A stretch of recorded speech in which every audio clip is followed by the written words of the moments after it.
Pamjet që po shihni përkatësi një operacioni antidrog të zhvilluar në Tiranë ku sekuestruan 2200 tableta ekstazi dhe 2 persona përfunduan në pranga.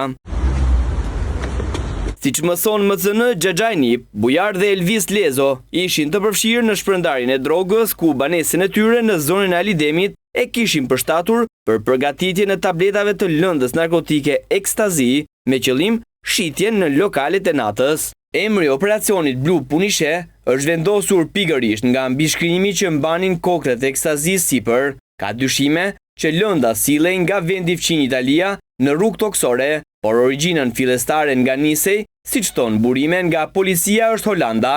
Xhaxhajni ishin në rolin e furnitorëve dhe lënda tregtoi kryesisht në lokalet e natës në zona të ndryshme të kryeqytetit. Një tablet, sipas grupit hetimor, shitej në vlerën e 3000 lekëve të rinj dhe parashikohej që në treg nga tregtimi i gjithë sasisë të përfitoi 66 milion lekë të vjetra. Ata janë mbajtur në përgjim prej disa kohësh, derisa u finalizua operacioni, si liçoi në arrestimin e 2 personave dhe zbulimin e kësaj punishtheje droge.